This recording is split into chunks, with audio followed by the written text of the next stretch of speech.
3-minute thesis. Woo! Yes!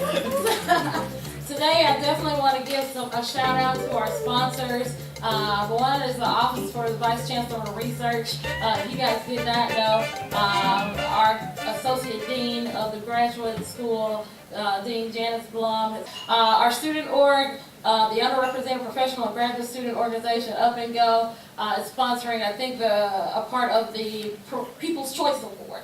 IUPUI Graduate Office, and then of course PFFP. To think about the competition overall, 3-minute thesis actually started out at the University of Queensland in 2008. And so basically, students have 3 minutes to consolidate their ideas and research discoveries in a 3-minute time frame, spoken to an audience that may or may not be familiar with that field.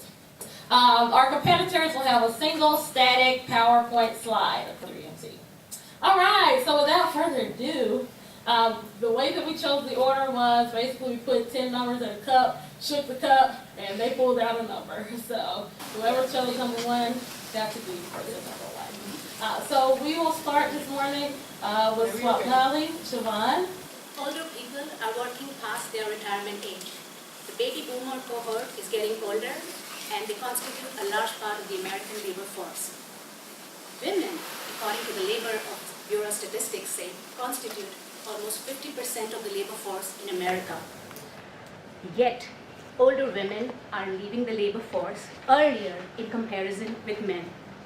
I wanted to understand which factors contribute to the exit of older women from the labor force. I wanted to understand if the unique intersection of ageism and sexism was practiced, and this was leading to their premature exit. I used the health and retirement data set. My sample size was women who were from the age of 50 to 74. My findings were contrary to my expectations. Age was not associated with work discrimination.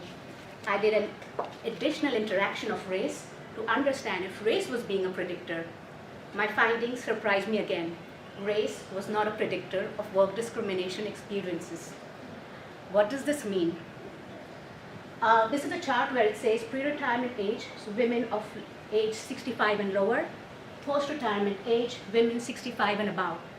Women who are still in the labor force are experiencing work discrimination, but they choose to be there because there are a number of factors: salary, savings, health insurance. They're waiting for their pension to kick in. Post-retirement age women are not experiencing work discrimination.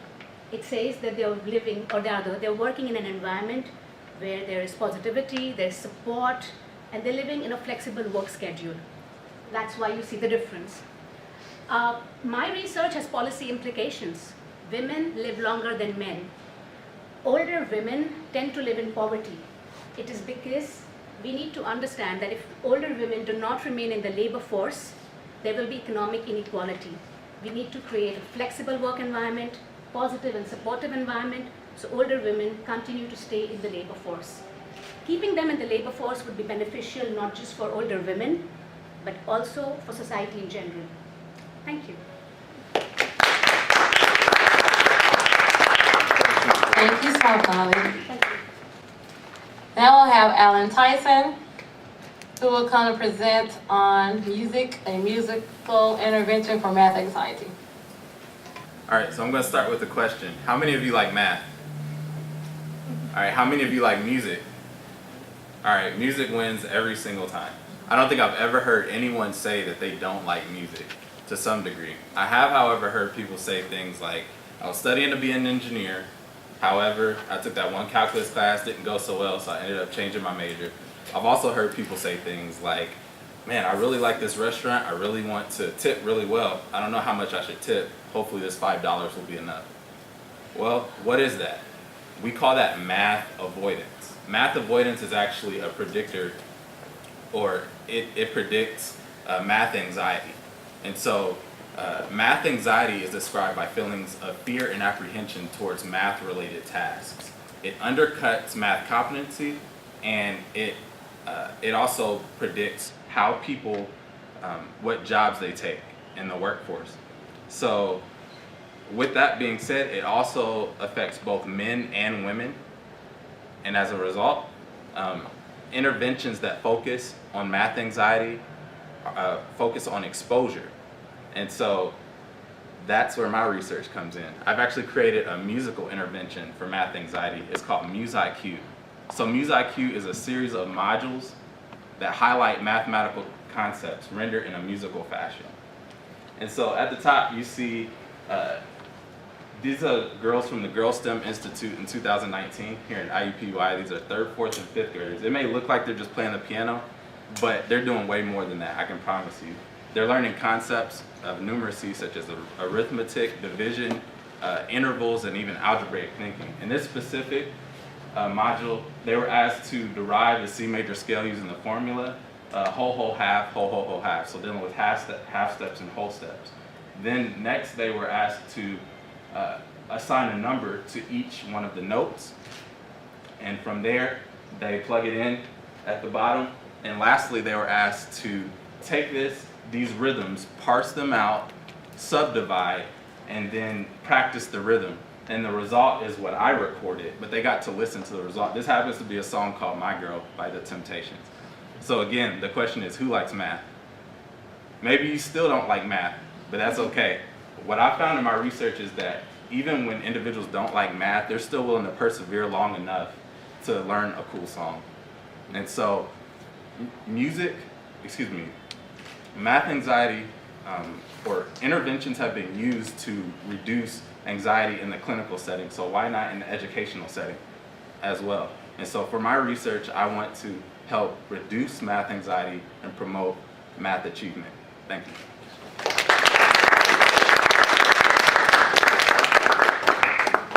Thanks, Alan.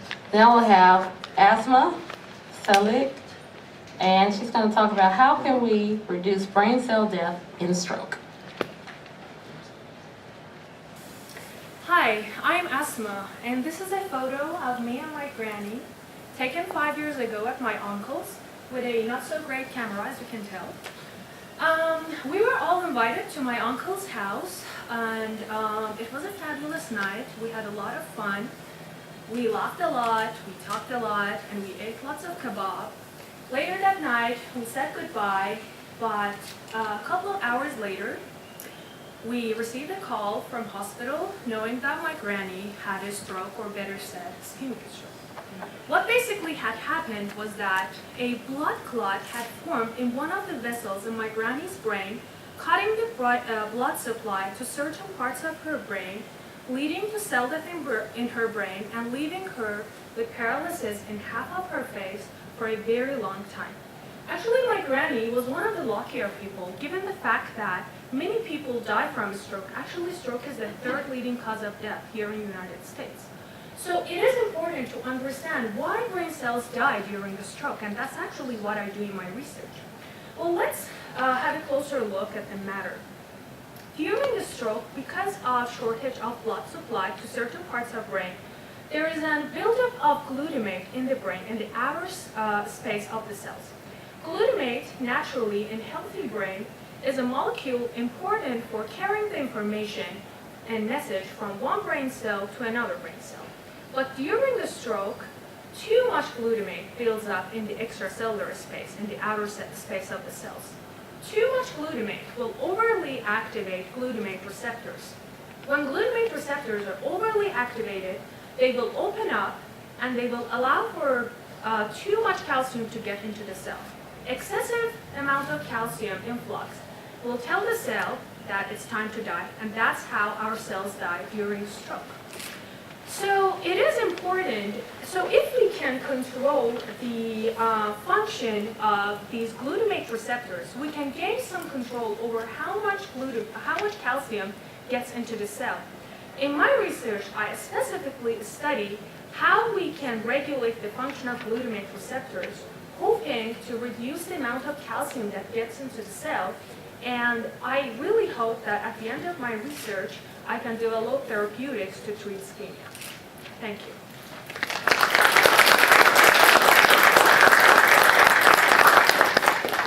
Thank you, Asma. Then we'll have Matt Walsh, who will talk about confronting conflict, how home-based therapists engage in conflict resolution within child welfare treatment. Alright, so imagine that you're a therapist and you've just been assigned a family that recently got involved in the child welfare system. So you've been tapped to work with them and support them to address their needs. You'll also be asked to help evaluate whether this family can safely reunify. Can these parents now adequately care for their children and keep them safe and healthy? The state will also tap other service providers to work with individual family members on specific issues. And you'll be expected to work with these other providers as well as the state's case manager to come to treatment decisions and the progression of this case. This is really important and really challenging work. Every year, hundreds of thousands of children enter this child welfare system because of abuse and neglect. And these children and their families look to the state and the service providers to help guide them through the process and help them achieve their goal of safe reunification. But what do we do when the team can't agree on how to move forward or what to do next? That is where my research comes in. I'm looking at specifically one member of the team, the home-based therapist. This is a master level therapist that's going to work with the client in their own home, get to really know them well, and support them and help them address their needs.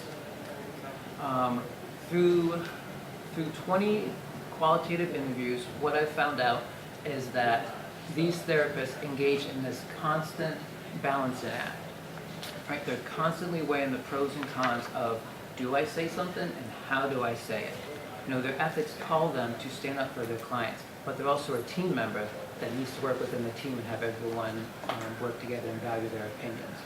So how do they do this? It's through this constant balancing act. It's through these constant questions of, should I say something? How do I say it? Will this hurt my client? How can I share what I know so that the team can make an informed decision but still keep the confidentiality and trust with my client? What if something I say gets used against my client? So what I found is that those that have been in this field for quite some time can do this real naturally and relatively quickly. However, others still struggle with this, especially those new to the field. They might be unprepared for conflict and the moment might be a little overwhelming for them. So they don't speak up, they don't give their opinion, and then decisions are made without their input, which ultimately hurts their client. You know, in social work we talk a lot and we train our students a lot on how to deal with challenging clients. Through my research, I'm beginning to see that we need to go beyond this. We need to start saying, how do we train our students to work with challenging professionals in challenging situations so that we can best serve those that we deal with in the child welfare system? Thank you. Next we have Kamari Davis, who will talk to us about the detection of predatory drugs in beverages. Have you ever been out and started to feel more intoxicated than you should based on the number of drinks you've had? Or maybe you weren't drinking alcohol at all, but still felt funny. It's possible that if you experience a situation like this, you were drugged without realizing it. One of the drinks that you see here could be spiked with gamma-hydroxybutyric acid, also known as GHB. You might have heard of this as gamma-O, liquid ecstasy, or simply G. You can't see it, smell it, or taste it. You're completely unaware that it's in your drink, so you keep drinking it. Predators use GHB to help them commit what you've probably heard of as date rape. Well, let's call it what it is, rape. GHB is a trifecta of a drug because it causes sedation, short-term memory loss, and only stays in a person's system for about 12 hours. It's not uncommon for a person to wait hours, weeks, months before reporting an assault. By this time, any GHB that would be in their system is long gone and won't be detected by a blood or urine test. Let's say that you noticed you weren't feeling how you should and suspected something was up with your drink, so you saved a sample of it. Half of the drop of your drink is all I need to be able to tell you if it was contaminated with GHB. And because this drink isn't being metabolized, you can choose to report this offense or attempted offense hours, weeks, or months after it happened. My lab has developed a method for detecting GHB and similar drugs in common beverages without having to do anything to the sample. Just no extracting the compound, no cleaning it up, just taking a drop of your drink, putting it in the vial, heating it up, and analyzing it using an instrumental technique called gas chromatography mass spectrometry and total vaporization solid phase microextraction. By doing this simple analysis, we can tell you if your drink contains GHB or a similar drug in about an hour. Sexual assault is an underreported crime, It affects about 1 in 3 women and 1 in 6 men. Chances are we all know someone who's been affected by sexual assault. My lab hopes to one day have this technique available in private and public laboratories so that victims of sexual assault feel they can report their experience at any time and get justice faster. Thank you. Next we have Ms. Abhishek Kulkarni, who will talk with us about diabetes and the curious case of Theon Greyjoy.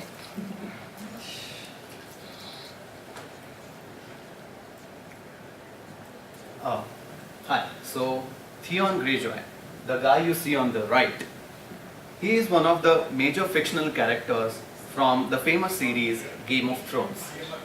Now, Theon was a great warrior, and he was raised with another great warriors, and they fought many battles to protect their men, their families. But this turned when he met a guy called as Ramsay Bolton, the monster of this story. Ramsay influenced Theon in such a way, he tortured him and influenced in such a way that ultimately he turned against his own family and killed their own men. So, curiously, exactly this thing happens in diabetes. Now, you might know that diabetes is associated with increased blood sugar levels in the patients.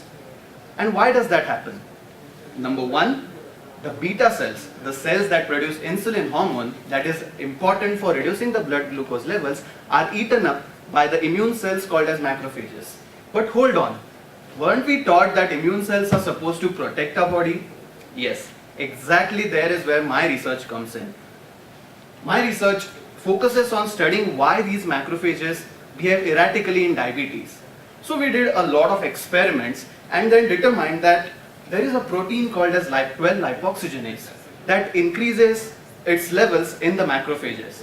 And like Ramsay, it influences the macrophages in such a way that they become these angry cells that barge into the pancreas and kill their own beta cells.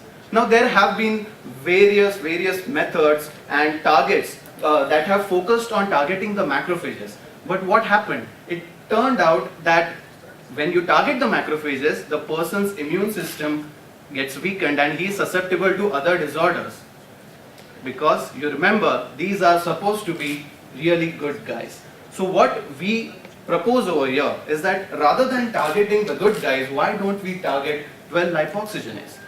Our study surprisingly showed us that if you are able to eradicate 12-lipoxygenase, then same as the Game of Thrones, the macrophages die protecting our own beta cells and the animal models don't develop diabetes.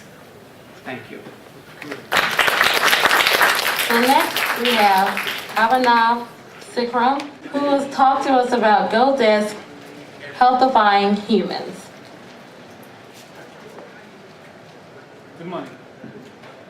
Let me start off with a question saying that, are humans healthy enough? I often think about saying that, am I healthy? Do you all believe that really are you healthy enough today? These kind of questions really pop up in our mind once in a while. Are we having a healthy lifestyle? The answers to all of these questions is a no. If you recollect, our grandparents and our ancestors had a healthier lifestyle than us. It's because of our lifestyles have eventually changed. There are a lot many reasons for that as well. Today, we are achieving endless capabilities just sitting in front of a computer. Our day starts with sitting in front of a computer and ends with that. If you have noticed me, I've been emphasizing on the word sitting. Sitting is the main reason for prolonged durations of time. Basically, sitting for prolonged durations of time in front of computers can have endless health problems that really impact us in our daily lives, such as diabetes, heart issues, and obesity. Looking at how big the problem is, I have come up with a solution saying that GoDesk. Today, around 80% of US workforce have a sedentary job work styles just sitting in front of a computer. GoDesk is a device that sits just in front of a computer and on a desk, office desk, and helps you out to be staying active. How GoDesk achieves this? According to CDC, a person who wishes to stay active needs to have at least 150 minutes of physical activity per week and should at least consume 3 liters of water on an average in a day, and should have and consume less junk food. GoDisc can help you out in achieving all of these 3. How exactly? Just see that pictures over there. When a person is sitting in front of a computer, he is subtly nudged by, for a prolonged duration, he's subtly nudged with the red color saying that the person has to move away from the desk and have some kind of physical activity such as brisk walk. When a water bottle is placed over the device, it sends the weight of the bottle, and in regular intervals of time, it eventually suggests the person to drink some water on a regular day. And then the mobile application has a feature of calorie counts, which exactly shows how many calories are we intaking and how to reduce that.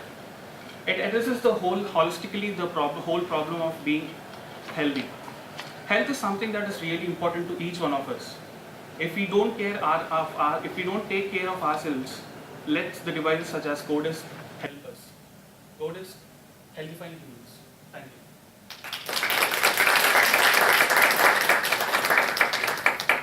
Next we'll have Elizabeth Swallow. She'll talk to us about holes. Imagine that the chair that you sit on today has holes throughout its structure. Would you sit on it? What do you think could possibly happen if you did sit on that chair? I've got a thinking that it may break and you would end up on the floor. Chronic kidney disease patients have bones like this chair. Therefore, they have a greater risk of fracture and then actually subsequent death compared to the normal population. So you may think that, girl, I would never buy a chair that looks like this. But oh my, chronic kidney disease patients really struggle knowing whether they even have the disease because it is silent in nature and we struggle with early diagnosis. Therefore, we have a lot of things to be working on. The problem we face as a nation together is that 37 million Americans have chronic kidney disease, and these numbers continue to rise. Therefore, we have a lot of chairs to be fixing. So what is the solution? So let's step back and address what we know. Chronic kidney disease leads to decline in kidney function. Therefore, our body has a reduced ability to clean its own blood, leading to an alteration in minerals and hormones. But subsequently, there are changes within bone. There's these holes, known as pores, what form into the outer shell of cortical bone. And we know cortical bone is the predominant determinant of bone strength. Therefore, it dictates how much force we can withstand before it fails. So we may be thinking that we desire a chair with no holes. But to have a successful strategy to approach this, any clinical thing will have to address 2 things.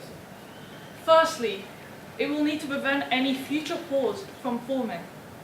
And secondly, it needs to fill in any of those current holes. So our approach we are going to take is try and change those cell activities. We want to put a brake on the cells that are driving the holes to form, but then also stimulate those bone cells what drive the formation of these new bones in the hope that we can start to fill in these pores. We are very much in the early stages of understanding pore infilling, and we've had some promising results thus far. But maybe the question is not a question of maybe if it fills in, but whether it matters. And for it to matter, it must improve the bone mechanical strength and reduce the fracture rates within the patient population of chronic kidney disease. So through my research, I hope that we can start to understand a little bit about infilling, cortical bone, and start to change the landscape of bone health outcomes in chronic kidney disease patients. Thank you.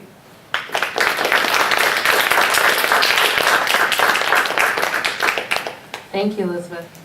Next we have Sharanha. Sharanha, I can't do it. Okay. Trash kills, recycling saves, ? Hi all, my name is Charanya Muralidharan. So I guess I'm going to go with the topic of today, diabetes. And we know at least, I'm sure we all know at least one person that has had diabetes or has diabetes in our lifetime. So what is diabetes? Like Abhishek mentioned, it is when your blood glucose level goes unregulated. And the cells that are important for secreting or producing a hormone called insulin that regulates the blood glucose levels is not functioning appropriately. there are two major types of diabetes, type 1 and type 2. And type 2 is most commonly associated with obesity, and type 1 is associated with our body's own immune system destroying the insulin secreting beta cells. So far, the research in diabetes, it has always been about the immune cells attacking the innocent beta cells. But what if the beta cells are actually sending out signals provoking the immune cells to come and attack them? So my hypothesis is based on this. So my hypothesis is based on what is going on within the beta cells that is sending out these signals that is provoking the immune cells to come and attack them.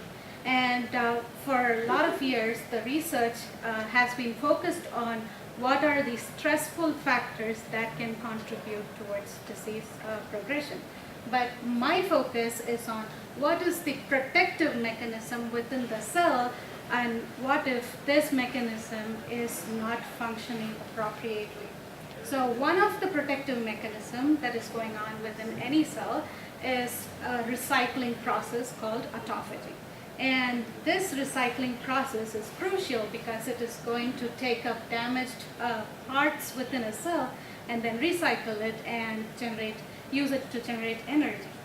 So I hypothesized, what if there is an inhibition or reduction in this recycling mechanism, very similar to what is going on in real life. What if there is a buildup of trash, and this buildup of trash could send out signals similar to whatever sense the trash in real life is going to send out, and therefore attract immune cells to the trash can.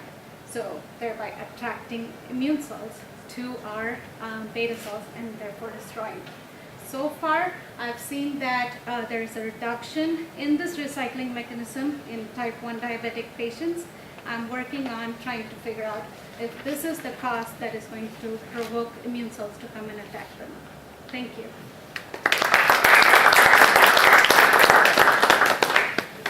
Thank you.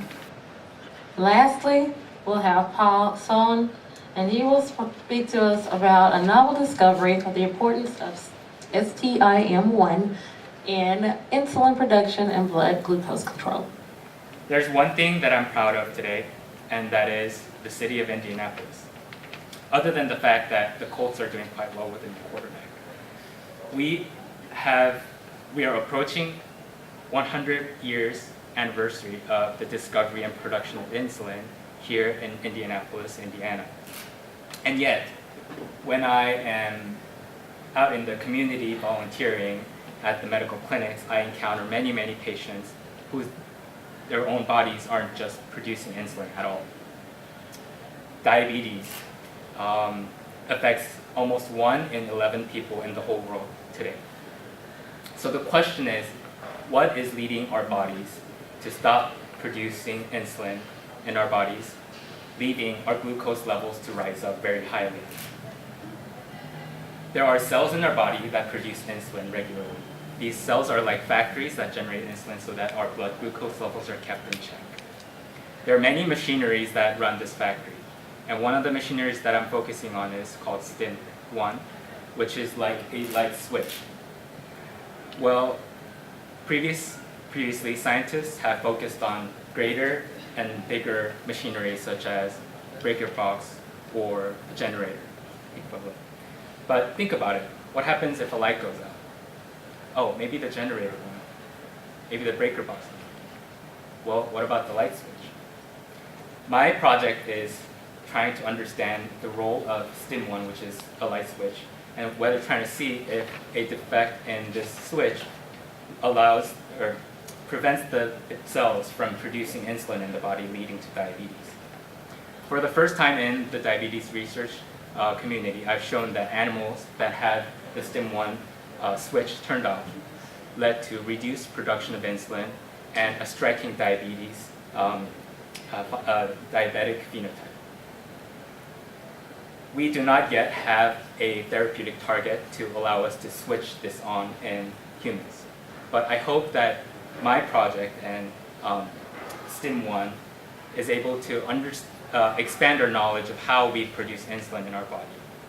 And potentially, I hope that my project will put STEM 1 into the math here in Indianapolis. Thank you.